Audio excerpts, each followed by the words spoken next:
اس سے وہ ڈیگریڈ ہوتا ہے، جس کی وجہ سے وہ ناکامی کا منہ دیکھنا پڑتا ہے. جو جس کو زیادہ عزت دی جائے تو وہ آپ کا احترام کرنا چھوڑ دیتا ہے، مین کہ آپ کے ساتھ پر چلنے لگ جاتا ہے. تو اس لیے سب لوگوں کو منصفانہ طور پر ہینڈل کیا جائے، سب کو ایک ہی ساتھ رکھا جائے.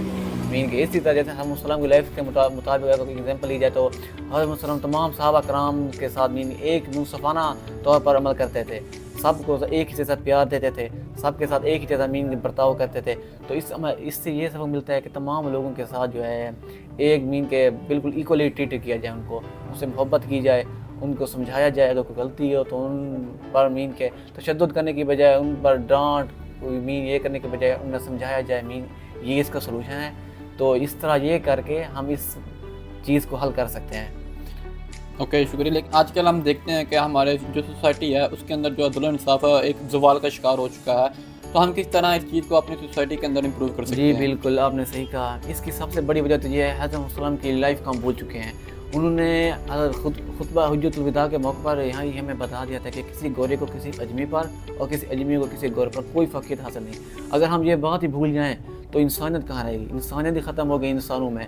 اب جو ظالم ہے وہ مظلوم پر ظلم کر رہا ہے اور مظلوم اپنی آواز ہی نہیں اٹھا سکتا کیونکہ مظلوم کو اس کے حقوق ہی نہیں دیے جا رہے. جبکہ ظالم ہے وہ اس کی حوصلہ افزائی کی جا رہی ہے کہ وہ ٹھیک کرے، لیکن جو مظلوم ہے اس کو کوئی سنتا ہی نہیں ہے، اس کے کوئی سننے کے لیے تیار ہی نہیں ہے، جس کی وجہ سے ہمارا معاشرہ جو ہے وہ ڈیگریڈ ہو رہا ہے. اگر ہم حضرت محمد صلی اللہ علیہ وسلم کی لائف عمل کرنے لگ جائیں، لوگ بھلائی کی طرف آنے لگ جائیں، زندگی کو مظلوموں کی زندگی کو سمجھیں، اگر مین کے خود کو ان کی جگہ پر رکھ کر دیکھا جائے تو ہی انسان کو محسوس ہوتا ہے کہ ان پر کیا گزر رہی ہے اور ہم کس طرح آرام سے بیٹھ کر اپنی زندگی انجوائے کر رہے ہیں. تو اس طرح ہم اپنے معاشرے میں مین کے وہ لا سکتے ہیں انصاف. جی شکریہ، آپ نے بہت ہی اچھا ہمیں بتایا. جی شکریہ. مطلب کہ آپ نے بتایا کہ عدل و انصاف کے بغیر ایک لیڈر ترقی بھی نہیں کر سکتا، نہ وہ اپنے آپ کو بہتر بنا سکتا اور نہ ہی اپنی قوم کو بہتر بنا سکتا. جی تھینک یو، شکریہ. Now I invite my next guest Mr. Umar Rahman to further tell us about this. السلام علیکم. وعلیکم السلام. سب سے پہلے تو آپ ہمیں اپنے بارے میں تھوڑا سا انٹروڈکشن کروائیں. My name is Umar Rahman. I am a student of Superior University of Gold Campus. I am doing BS in Computer Science. Okay, آپ نے کلٹیویٹنگ کریٹیو لیڈرشپ کی کتاب پڑھی اپنے کورس کے اندر، تو آپ نے کیا محسوس کیا کہ یہ کتاب پڑھنے کے بعد آپ کی پرسنالٹی کے اندر کون کون سی چینجز آئی، ان کے بارے میں ہمیں بتائیں. اس کتاب کو پڑھنے کے بعد بہت سی تبدیلیاں آئی ہیں. سب سے پہلے اللہ پر ہمارا ایمان پختہ ہو گیا. یہ کتاب ہمیں ایمانداری اور دیانتداری کے بارے میں بتاتی ہے کہ ایمانداری کے ساتھ زندگی گزارنی ہے اور برے حالاتوں میں بھی صبر و شکر کرنا چاہیے. اللہ تعالیٰ کی دی ہوئی نعمتوں پر شکر ادا کرنا چاہیے اور رحم دلی دکھانی چاہیے. لوگوں کا فیلنگس کو سمجھنا چاہیے، احساس کرنا چاہیے اور ان کے احساس کرنے کے ساتھ ساتھ ان کی مدد بھی کرنی چاہیے. اچھا، آپ نے یہ کتاب پڑھی، کتاب کے اندر آپ نے 12 ورچوز پڑھی، اس ورچوز کے اندر آپ کی سب سے زیادہ جو ورچو آپ کو پسند آئی ہے وہ کون سی ہے؟ Empathy and compassion. وہ کیوں؟ ایمپتھی مطلب کہ احساس، دوسروں کی فیلنگس کو سمجھنا، ان کا احساس کرنا، اور کمپیشن مینز ان کے احساس کے ساتھ ان کی مدد بھی کرنا، بغیر یہ انتظار میں نہ ہو کہ وہ آپ کو کہیں کہ ہمیں یہ مشکل ہے اور ان کے کہنے کے بغیر ان کی مدد کرنا. اچھا، اب ہمیں اس کی کوئی عملی مثال دے کہ جس سے ہم اس کو بہتر طور پر سمجھ سکیں. عملی مثال، حضرت محمد صلی اللہ علیہ وسلم پر نہ ایک شخص اور بری عورت راستے سے گزرتے تھے حضرت محمد صلی اللہ علیہ وسلم، تو ان پر کوڑا پھینکتی تھی. تو ایسے تقریباً 5-6 دن ایسے چلا. تو ایک دن حضرت محمد صلی اللہ علیہ وسلم گلی سے گزر رہے تھے تو اس بری عورت نے حضرت محمد صلی اللہ علیہ وسلم پر کوڑا نہ پھینکا. تو حضرت محمد صلی اللہ علیہ وسلم نے سوچا کہ پتہ کروں کیا ہوا آج. تو حضرت محمد صلی اللہ علیہ وسلم اس کے گھر اس کی پتہ کرنے چلے گئے. تو دیکھا وہ بری عورت بیمار تھی. تو حضرت محمد صلی اللہ علیہ وسلم نے اس کی عیادت کی، اس کی شفقت کے ساتھ تیمارداری کی. تو وہ بری عورت یہ رویہ دیکھ کر حضرت محمد صلی اللہ علیہ وسلم کا مسلمان ہو گئی. اسی طرح ایک اور بھی واقعہ، ایک دن حضرت محمد صلی اللہ علیہ وسلم مسجد میں بیٹھے ہوئے تھے تو ایک بدو شخص آیا تو اس نے مسجد میں گندگی پھیلا دی. تو جب صحابہ کرام نے دیکھا تو صحابہ کرام طیش میں آ گئے. تو صحابہ کرام بدو شخص کے طرف جا رہے تھے تو حضرت محمد صلی اللہ علیہ وسلم نے انہیں روک دیا. حضرت محمد صلی اللہ علیہ وسلم اس بدو شخص کے پاس گئے، اسے ہمدردی کے ساتھ سمجھایا کہ یہ ہماری عبادت گاہ کے لیے جگہ ہے تو اس میں گندگی پھیلانا جائز نہیں ہے. تو وہ بدو شخص نے دیکھا کہ یہ میری غلطی تھی تو یہ ہمیں اچھی طرح سمجھا رہے ہیں، تو وہ بڑا متاثر ہوا کہ حضرت محمد صلی اللہ علیہ وسلم کی ہمدردی دے گی. اسی طرح ہمیں بھی اپنی زندگی میں لوگوں کے ساتھ مطلب برا کام کر دے کوئی تو انہیں ہمدردی کے ساتھ سمجھانا چاہیے، یہی نہیں کہ گالی کلوچ کریں. ماشاء اللہ، آپ نے ہمیں بہت اچھی واقعات سنائے. لیکن اب ہمیں بتائیں کہ ہم کس طرح ان 2 خوبیوں کو اپنی ڈیلی روٹین کے اندر اپلائی کر سکتے ہیں. ہم اس کو ڈیلی روٹین میں اس طرح اپلائی کر سکتے ہیں کہ اپنے فیملی ممبرز اور دوستوں اور دوسرے لوگوں کی مدد کریں, اس چیز کا انتظار نہ کریں کہ وہ ہمیں کہیں تو ہم ان کی مدد کریں. اس سوچ سے مدد کریں کہ آج آپ کسی کی مدد کریں گے تو کل اللہ آپ کی مدد کرے گا. اور غصے میں بھی اچھے اور پیار کے ساتھ سب کے ساتھ اپنا رویہ رکھیں اور دعا کریں دوسرے لوگوں کے لیے بھی, ان کی کامیابی اور ان کی خوشیوں کے لیے اور اپنے لیے بھی. چلیں, بہت مہربانی, آپ نے بہت ہی اچھا بیان کیا. I invite my next guest. Our next guest is Mr. Abdul Wahab, who share his experience with us. السلام علیکم. وعلیکم السلام. سب سے پہلے تو آپ ہمیں اپنا مختصر تعارف کروائیں. My name is Abdul Wahab and my father name is Muhammad Ahmed. I am a student of Superior University. چلیں, آپ نے کریکٹر لیڈرشپ کی جو کتاب پڑھی, یہ کتاب پڑھنے کے بعد آپ کی پرسنالٹی کے اندر کون کون سی چینجز آئی, ان کے بارے میں ذرا بیان کریں. اس کتاب کو پڑھنے کے بعد میرے اندر بہت سی پازیٹیو چینجز آئی, جس میں سب سے پہلے اللہ پر یقین رکھنا. اگر کوئی بھی آپ جائز کام کر رہے ہیں تو آپ کے دل میں یقین ہونا چاہیے کہ اللہ آپ کے ساتھ ہے, اور آپ اس کام جو بھی کام کر رہے ہیں اس میں کامیاب ہوں گے. اگر آپ اس کام میں ناکام ہوتے ہیں تو آپ کو مایوس نہیں ہونا چاہیے, بلکہ اللہ کی رضا میں خوش ہونا چاہیے. لوگوں سے پیار سے بات کرنا اور مشکل وقت میں ان کے پیار سے بات کرنا اور مشکل حالات میں ان کا ساتھ دینا. اور اگر آپ خود کسی مشکل میں ہیں تو آپ کو وہاں سوچ سمجھ کر اور رک کر اور سوچ سمجھ کر فیصلہ کرنا چاہیے. اچھا, تو آپ نے جو یہ 12 ورچوز پڑھی ہیں اپنے کتاب کے اندر, اس میں سے آپ کو سب سے زیادہ جو پسند ہے اس کے بارے میں بتائیں اور کیوں پسند ہے. پیشنس اینڈ گریٹیٹیوڈ میری فیوریٹ ورچوز ہے, کیونکہ صبر انسان کو بہت سی مشکلات سے بچا لیتا ہے. اگر ہم کسی مشکل حالات میں ہوں تو ہمیں چاہیے کہ ہم پرسکون ہو کر فیصلہ کریں, نہ کہ فوراً ریئیکٹ کریں, کیونکہ اکثر جلدی لیے فیصلے انسان غلط ثابت ہوتے ہیں اور انسان کو بہت نقصان پہنچاتے ہیں. اور اگر ہم نے کوئی فیصلہ کر لیا ہے تو ہمیں اس پر یقین رکھنا چاہیے, اور اس کی جو بھی آؤٹ پٹ آئے تو اس پر اللہ کا شکر ادا کرنا چاہیے اور نہ کہ ناشکری کرنی چاہیے. کیونکہ حضرت صلی اللہ علیہ وسلم نے بھی فرمایا کہ اگر آپ غصے میں ہوں تو اگر آپ کھڑے ہیں تو آپ بیٹھ جائیں, اگر آپ بیٹھے ہیں تو کھڑے ہو جائیں. اچھا, اب ہمیں اس کی کوئی ایسی مثال دے, عملی مثال کے, جس سے ہم اس خوبی کو بہتر طور پر سمجھ سکیں. صلح حدیبیہ کے موقع پر جب کافروں سے صلح ہوئی تو اس میں کچھ ایسی شرائط رکھی گئی جو کہ مسلمانوں کو اس وقت ناگوار گزری, مگر آپ صلی اللہ علیہ وسلم نے وہاں سوچ سمجھ کر اور فیصلہ کیا, اور وہی شرائط بعد میں مسلمانوں کے لیے فائدہ مند ثابت ہوئیں. Okay, thank you. I invite my next guest. Our next guest is Mr. Hassan Azam, who further tell us about it. السلام علیکم. سب سے پہلے تو ہم اپنا شارٹ انٹروڈکشن کریں. My name is Hassan Azam Khan. I am student at Superior University Lahore. I am doing bachelor in computer science. Okay. آپ نے جو یہ کتاب پڑھی ہے کلٹیویٹنگ کریکٹر لیڈرشپ کی, تو آپ نے کیا فیل کیا ہے کہ یہ کتاب پڑھنے سے پہلے آپ کی پرسنالٹی کیسی تھی اور پڑھنے کے بعد آپ کی پرسنالٹی میں کیا چینجز آئی ہیں؟ آپ کو پڑھنے سے پہلے میری زندگی میں لگنے تک بہت کم تھا, مشکل وقت میں گھبرا جاتا تھا, ذمہ داری کا احساس نہیں تھا اور خود پر اعتماد بہت کم تھا. پڑھنے کے بعد کیا چیز آئی؟ اس کو پڑھنے کے بعد میرے اندر جو چینجز آئی ہیں, ذمہ داری کا احساس بڑھ گیا اور ایمانداری بڑھ گیا اور خود پر اعتماد بھی بڑھ گیا, سیلف کنٹرول, اور ان سب چیزوں کو سیکھنے کے بعد زندگی میں کامیاب ہو سکتے ہیں. اچھا, تو آپ نے جو کلٹیویٹنگ کریکٹر لیڈرشپ کی بک ہے اس کے اندر 12 ورچوز پڑھی ہیں, تو سب سے بیسٹ آپ کو کون سی لگی ہے؟ میں نے جب اس کتاب کو پڑھا تو سب ورچو اچھی تھی, لیکن جو مجھے سب سے اچھی لگی ہے وہ ہے سیلف کنٹرول. نہیں, تو آپ کو سیلف کنٹرول اچھی لگی ہے, حالانکہ باقی سب بھی بہت اچھی تھی, لیکن کیا وجہ ہے کہ آپ نے یہ چوز کیا؟ سیلف کنٹرول کا مطلب اپنے آپ پر قابو پانا. سیلف کنٹرول مین ایموشن, ڈیزائر اور ایکشن کو اپنے آپ قابو رکھنا. یہ ہمیں صبر کرنے, زندگی میں فیصلہ کرنے اور زندگی کو منظم بنانے میں مدد کرتی ہے. اور اس کتاب کو پڑھنے سے پہلے میں نے یہ محسوس کیا تھا کہ میں اکثر جلد غصہ ہو جایا کرتا تھا, اپنے وقت کا احساس نہیں تھا. اور جب میں نے اس کتاب سیلف کنٹرول کو پڑھا تو مجھے اس بات کی کمی محسوس ہوئی کہ اپنا وقت بچانا چاہیے اور اپنے جذبات پر قابو کرنا چاہیے. اس کی مثال ایسے ہے کہ ایک دن آپ وسلم راستے میں جا رہے تھے تو ایک دیہاتی بدو شخص آپ وسلم کے پیچھے آیا. اس نے زور سے آپ وسلم کی چادر کھینچی اور آپ وسلم کے گلے پر نشان پڑ گئے. یہ بہت سخت بات تھی, لیکن آپ وسلم نے سادگی کا مظاہرہ کیا اور آپ وسلم نے اس کو اپنی چادر دے دی. اس سے یہ ثابت ہوتا ہے کہ آپ وسلم اپنی زندگی پر بڑا سیلف کنٹرول کرتے تھے, جس کی وجہ سے آپ وسلم نے بہت سے کافروں کو مسلمان کیا. اس کی ایک اور مثال بھی ہے کہ آپ وسلم جب مکہ مکرمہ تشریف لائے فتح مکہ کے موقع پر, تو جو لوگ آپ وسلم کو تنگ کرتے تھے اور معاذ اللہ آپ وسلم کو مکہ مکرمہ سے نکالا تھا, تو آپ وسلم جب یہ لوگ آپ وسلم کے سامنے کھڑے تھے تو آپ وسلم نے ان سے بدلہ نہیں لیا. وہ لوگ بہت پریشان ہوئے, کیونکہ جب عام آدمی کے ساتھ ظلم ہوتا ہے تو وہ جب اس کے پاس کوئی اختیار آ جاتا ہے تو وہ لوگوں سے بدلہ لینے کا سوچتا ہے.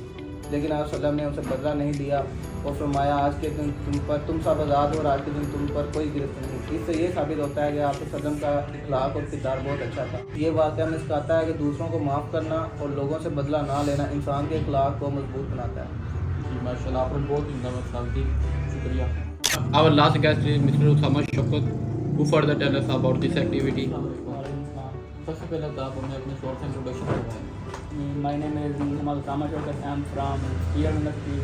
Now I'm doing a BS in Computer Science. Okay, اچھا تو آپ نے جو کلٹیویٹنگ کریکٹر لیڈرشپ جو بک ہے اس کے اندر جو ورچوز پڑھی ہیں، تو ایسی کون سی ورچو ہے جو آپ کی پرسنالٹی کے اندر سب سے زیادہ چینج لے کے آئی ہے؟ اس میں جو مجھے سب سے اچھی ویلیو لگی ہے وہ ہے فارگیونیس اور ریکانسلیشن، یعنی کہ معافی اور صلح۔